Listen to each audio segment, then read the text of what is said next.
So guys यहाँ पे हम लोग लेकर के आ चुके हैं एक से बढ़कर एक स्मार्टफोन। यहाँ पे ओप्पो के 13 है 7000 मिली एम्प बैटरी के साथ में, one plus not C5 7100 mAh की बैटरी के साथ में, रियलमी 15 7000 mAh की बैटरी के साथ में भी लेटेस्ट लॉन्च है। और एक और फोन लेटेस्ट लॉन्च है iQOO Z10R 5700 mAh की बैटरी के साथ में, Vivo T4 या फिर iQOO Z10 7300 mAh की बैटरी के साथ में, और Moto S60 Fusion 5500 mAh की बैटरी के साथ में। तो आज हम करेंगे इनका बैटरी ड्रेन टेस्ट और फाइंड आउट करने की कोशिश करेंगे कि आखिरकार किसमें कितनी बैटरी बचती है after a certain period of time. मतलब कि कहने का मतलब है फुल ड्रेन टेस्ट है भाई। और हाँ, इस वीडियो को बनाने में बहुत मेहनत लगती है यार। आपसे रिक्वेस्ट है यार, आप लोग लाइक नहीं करते हो तो प्लीज़ भाई लाइक करके जाया करो। केवल आप देखो ना, मेरी 3 दिन की मेहनत और मैं सिर्फ और सिर्फ 7 से 8 मिनट में आपको पूरा का पूरा बैटरी ड्रेन और चार्जिंग टेस्ट दोनों ही दिखा मैं देता हूँ इन प्रोमिनेंट फ़ोन्स का। तो इसी वजह से लाइक करके और सब्सक्राइब कर लो। अब चलते हैं, बढ़ते हैं आगे। सबसे पहले हम लोग करेंगे 2 आवर्स का यूट्यूब प्लेबैक टेस्ट, लेकिन उससे पहले जरा देख लीजिए सारे फ़ोन्स को मैंने फुल्ली चार्ज कर लिया है, पहली चीज़। दूसरी चीज़, यहाँ पे सारे के सारे फ़ोन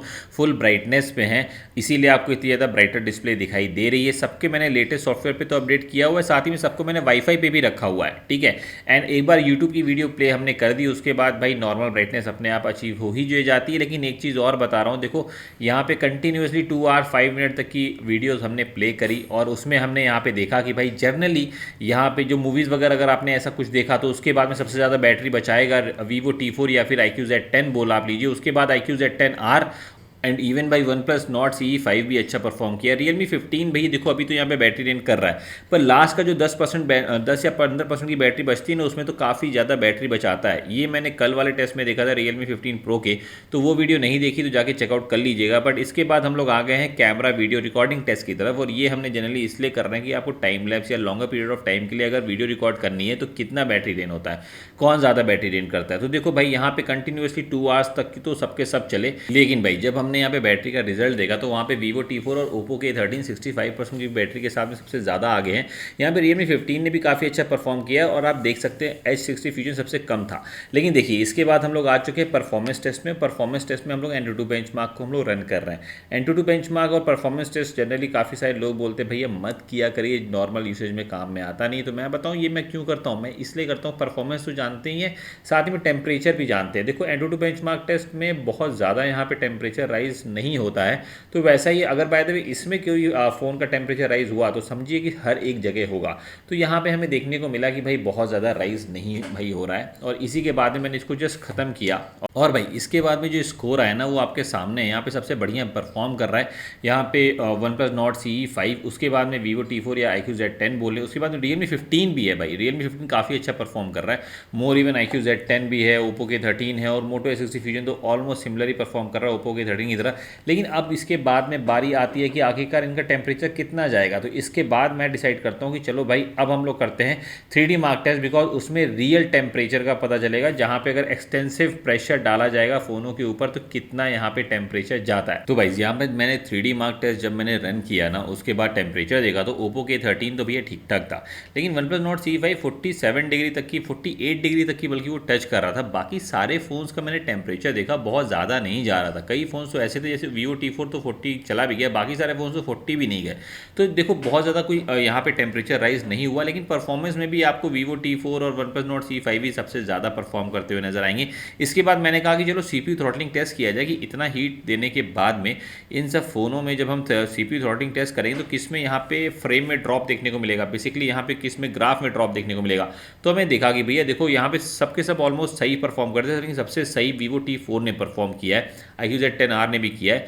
यहाँ पे Realme 15 में भी थोड़ा सा नीचे गया था, लेकिन Moto S60 Fusion सबसे ज़्यादा यहाँ पे बेकार परफॉर्म कर रहा था कंपैरेटिवली। और इसके बाद जब मैंने भाई बैटरी देखी तो आपके सामने है रिजल्ट। यहाँ पे Vivo T4 49% और Realme 15 44%, Oppo के 13 तो विनर है ही है। खैर इसी के जज्बात में मैंने कहा कि चलो भाई क्यों ना इसी के जज्बात में हम लोग करते हैं एक थोड़े समय के लिए यहाँ पे सोशल मीडिया टेस्ट, जहाँ पे 1 आवर के लिए हम लोग सोशल मीडिया को चलाएंगे। बहुत ही जल्दी हमने चला करके उसके बाद देखा भाई रिजल्ट तो हमें देखने को मिला सबसे ज़्यादा बैटरी अगेन यहाँ पे Oppo के 13 और Vivo T4 बचाते हैं, और इसके बाद में Realme 15 अभी भी यहाँ पे ठीक ठाक बैटरी बचा रहा है। बट यहाँ पे iQOO Z10 काफ़ी कम जा चुका है, एक्चुअल बैटरी भी छोटी है ना, लेकिन Moto S60 Fusion भी ठीक ठाक परफॉर्म कर रहा है। उसके बाद हमने कहा कि चलो भाई यहाँ पे BGMI खेला जाए। देखो यहाँ पे काफ़ी सारे टेस्ट फोन्स हैं BGMI के अंदर जो कि यहाँ पे 90 FPS देते हैं, ठीक है। लेकिन भाई 90 FPS हम सब में मिलता नहीं, तो इस वजह से हम 90 FPS सब में प्ले कर नहीं सकते हैं। तो देखो मैक्सिमम जो सब में मिलता है वो मिलता है स्मूथ में 60 FPS, यानी कि एक्सट्रीम की ग्राफिक्स। तो मैंने कहा कि एक यहाँ पे लेवल पे रखने के लिए सबको यहाँ पे 60 FPS पे ही खेल के देखते हैं 1 आवर के लिए कि कितनी बैटरी ड्रेन होती है। तो सभी में मैंने 60 FPS कर लिया, उसके बाद हमने BGMI स्टार्ट किया और उसके बाद 1 आवर के बाद में रिजल्ट भाई काफ़ी ज़्यादा शॉकिंग थे। यहाँ पे जो बैटरी का रिजल्ट निकल के आया है ना आपके सामने है। Realme 15 26%, बाकी सब काफ़ी ज़्यादा ड्रॉप कर चुके थे, पर Vivo T4 Realme 15 के बराबर आ चुका है और Oppo K13 भी Realme 15 के बराबर आ चुका है। इसी के जज्बात में हम लोग देखो iQOO Z10R में थोड़ा सा कम हो चुकी है, लेकिन देखा जाए कि यहाँ पे फुल्ली बैटरी ड्रेन कितने मिनट में होता है।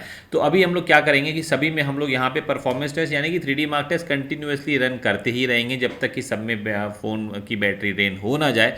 लेकिन बीच में मेरे दिमाग में ख्याल आया, थोड़ा सा खुराफाती दिमाग है तो भैया इधर उधर चला ही जाता है, तो हमने क्या किया यहाँ पे CPU थ्रॉटलिंग टेस्ट को रन कर दिया, साथ ही में 3D मार्क टेस्ट को भी उसी के साथ में रन कर दिया, या तो स्प्लिट स्क्रीन में या तो फिर फ्लोटिंग डिस्प्ले में, दोनों में से किसी एक में हमने कर दिया। और सबसे पहले जो फ़ोन यहाँ पे स्विच ऑफ हुआ, देखो iQOO Z10R सबसे कम बैटरी आती है कंपेरेटिवली, लेकिन फिर भी देखिए भाई यहाँ पे 7 आवर 49 मिनट्स चला। उसके बाद में देखिए 1 मिनट बाद Moto S60 फ्यूजन भी बंद हो चुका था।